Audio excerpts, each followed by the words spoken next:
What is up, my people? Welcome back to the channel. I'm your boy Naseem the Dream. If you're new to the channel, I'm gonna need you to hit the subscribe button, hit the bell as well to always keep notified on my newest content. And today I will be reviewing the brand new Boris record, Heavy Rocks 2002. Formed back in 1992, originating out of Tokyo, Japan, experimental metal band Boris is a three-piece veteran indie band highly notable for their twisted ideas, inducing of numerous influences that are inspired from metal and experimental music. Off of popular belief, aren't really that well known back in Japan. They mostly gained their huge feedback in the US and in the UK. My first discovery of the band goes all the way back to 2021 with their record No, and off of that, I immediately heard influences from sludge metal bands like Melvins, and ironically, others did too. But I also personally felt like other inspirations were coming from other bands like Black Flag and Mastodon that certainly imitated the same flow and rush as those bands. I was so personally invested into this vintage style of metal playing because of how throwback their music was while still bringing new ideas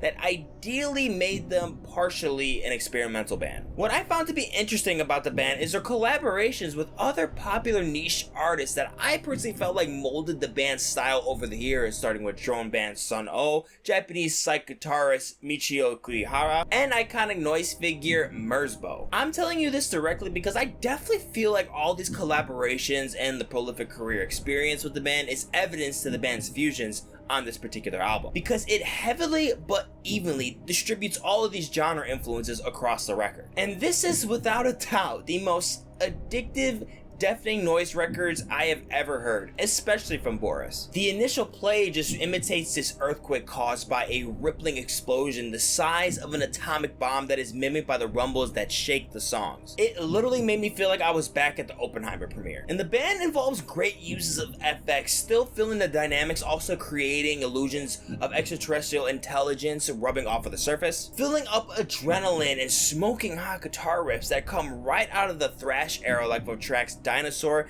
that is just a bum rush of metallic and blipping noise FX. Entering deeper into the spectrum of noise rock, this time still incorporating elements of thrash, grunge, sludge, and doom metal. Noting some amplifier screeches that are certainly overpowering the mix to a deafening level, but due to the main focus that the band is aiming for, I oddly condone it. They're definitely coming off as sadists, but I admittedly am leaving as a masochist. Even bringing on ironic diffusers like soft edge that simmer the tones and paces, zeroing out the drums and adding psychedelic guitar passages separated in each stereo. The listening experience so far has me so deep into it, it practically acts as a Japanese hardcore noise edition of Pink Floyd's The Wall. Quite frankly, a time capsule to the 70s that thrills with guitar shreds and infectious rock music that makes you forget you're still playing a noise record. But just because of how well executed the instrumentals are, they feel so vintage, like it's straight out of an underground metal subway performance. Notably with a finale that doesn't exactly fit the role as such, but it does seem to appear mostly as an interlude due to its short length. It's controlling the momentum to a cold still that still has it all make sense, but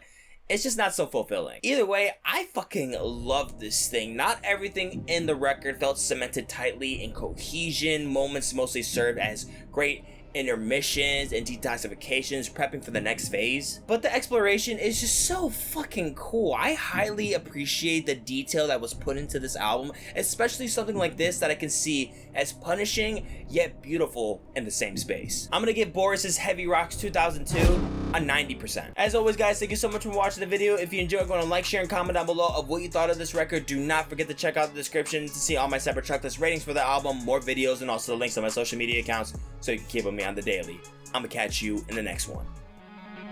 Doses.